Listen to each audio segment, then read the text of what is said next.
మీనాక్షి నటరాజన్ కు సుప్రీంకోర్టులో big shock తగిలింది. రాజ్యసభ నామినేషన్ను ఈసీ తిరస్కరించడాన్ని సవాల్ చేస్తూ ఆమె దాఖలు చేసిన పిటిషన్ను కొట్టేసింది. నామినేషన్ తిరస్కరణలో జోక్యం చేసుకోలేమని సర్వోన్నత న్యాయస్థానం స్పష్టం చేసింది. అయితే ఎన్నికల ఫలితాల తర్వాత ఆమె ఎలక్షన్ పిటిషన్ ద్వారా న్యాయ పోరాటం చేసుకోవచ్చని జస్టిస్ ప్రశాంత్ కుమార్ మిశ్రా, జస్టిస్ అతుల్ చంద్రకర్లతో కూడిన ధర్మాసనం స్పష్టం చేసింది. గతంలో అలాంటి తీర్పులు ఏమైనా ఉంటే కోర్టు ముందు పెట్టాలని సూచించింది.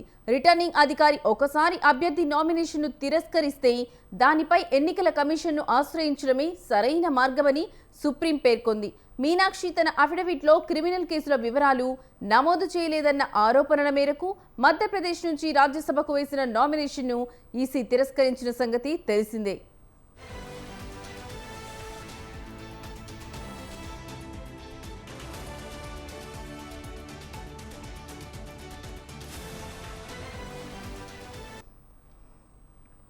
మీనాక్షి నటరాజన్ కు సుప్రీంకోర్టులో బిగ్ షాక్ తగిలింది. రాజ్యసభ నామినేషన్ను ఈసీ తిరస్కరించడాన్ని సవాల్ చేస్తూ ఆమె దాఖలు చేసిన పిటిషన్ను కొట్టేసింది. నామినేషన్ తిరస్కరణలో జోక్యం చేసుకోలేమని సర్వోన్నత న్యాయస్థానం స్పష్టం చేసింది. అయితే ఎన్నికల ఫలితాల తర్వాత ఆమె ఎలక్షన్ పిటిషన్ ద్వారా న్యాయ పోరాటం చేసుకోవచ్చని జస్టిస్ ప్రశాంత్ కుమార్ మిశ్రా, జస్టిస్ అతుల్ చంద్రకర్లతో కూడిన ధర్మాసనం స్పష్టం చేసింది.